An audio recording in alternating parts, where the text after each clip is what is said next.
बीच reactions भी सामने आ गए हैं। वन नेशन वन इलेक्शन संभव नहीं है। मल्लिकार्जुन खड़गे कांग्रेस अध्यक्ष कह रहे हैं एक देश एक चुनाव संभव नहीं है। और इसी तरह देखिए अब यहां पर विपक्षी दलों की तरफ से भी अब प्रतिक्रियाएं आनी शुरू हो गई है। कैबिनेट की मंजूरी मिल गई है वन नेशन वन इलेक्शन के रिपोर्ट को।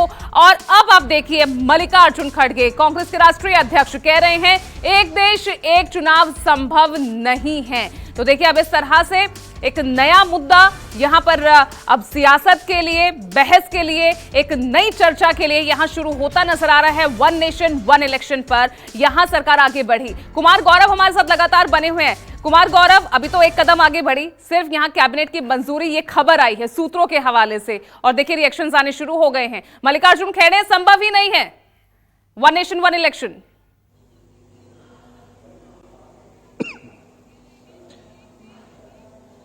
देखिए बिल्कुल इसमें कठिनाइयां हैं, इसमें कोई दो राय नहीं, लेकिन असंभव कुछ भी नहीं है।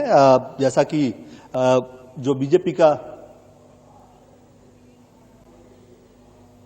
अपनी बात पूरी कीजिए गौरव।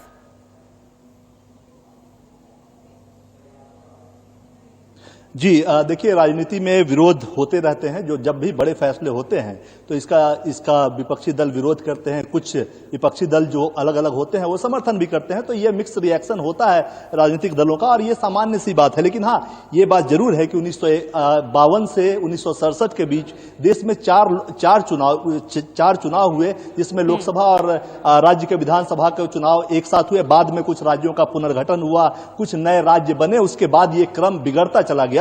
लेकिन इसके पीछे की सोच यही है कि सरकारी मशीनरी का एक वक्त ही इस्तेमाल करके एक साथ चुनाव करा के बाकी 5 साल के लिए विकास का रास्ता खुलता रहे। बार बार किसी अलग राज्य में मॉडल कोड ऑफ कंडक्ट है, फिर काम प्रभावित होता है, सुरक्षा बलों को इधर उधर करना होता है। लेकिन हाँ, चुनौती भी है, क्या देश में इतने सुरक्षा बल हैं जो एक साथ पूरे देश भर में चुनाव करा सके? क्या देश में ईवीएम की ऐसी व्यवस्था है? इलेक्शन कमीशन इसके लिए तैयार है? ये तमाम चुनौतियां हैं, लेकिन वो केंद्र सरकार का काम है। केंद्र सरकार जो आर्थिक स्थिति के हिसाब से होगा वो उस पर फैसला ले सकती है। लेकिन अभी जो चुनौती है, देखिए सबसे पहले इसमें संविधान संशोधन की आवश्यकता होगी। लोकसभा और राज्यसभा में राजनीतिक दलों का क्या रुख होता है उस पर यह डिपेंड करेगा।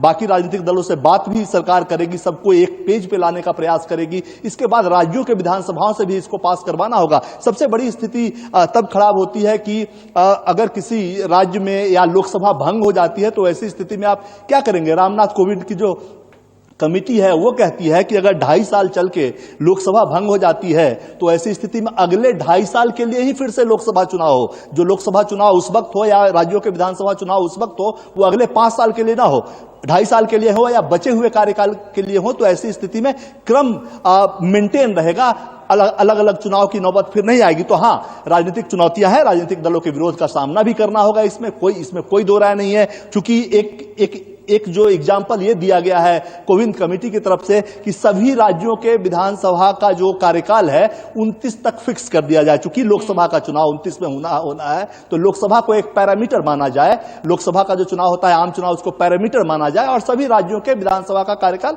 2029 तक कर दिया जाए। तो ठीक है, बीजेपी शासित राज्य अगर मान भी जाते हैं, लेकिन किसी राज्य का चुनाव जैसे अभी अगर हो रहा है या 2 साल बाद होता है और तब तक ये प्रक्रिया पूरी नहीं होती है, राजनीतिक दलों में बात नहीं हो पाती है, किसी में 2027 में चुनाव होता है और 32 तक उसका कार्यकाल है और वो अपोजिशन का राज्य है, तो वो अपने लिए 3 साल के सत्ता का नुकसान क्यों सहेगा? तो ये तमाम चुनौती है, इसमें कोई दो राय नहीं है। इंफ्रास्ट्रक्चर की भी एक बड़ी चुनौती है। तो इन चीजों पे तो केंद्र सरकार बात कर सकती है इंफ्रास्ट्रक्चर से जुड़े मुद्दे पर, लेकिन देखते हैं कि आम राय बनाना इस पे एक देखते हुए किस तरह से और आगे बढ़ती हुई यहाँ पर मोदी सरकार नजर आएगी। One nation one election cabinet की मंजूरी इस रिपोर्ट को मिल चुकी है। बहुत बहुत शुक्रिया आप दोनों का इस तमाम जानकारी के लिए।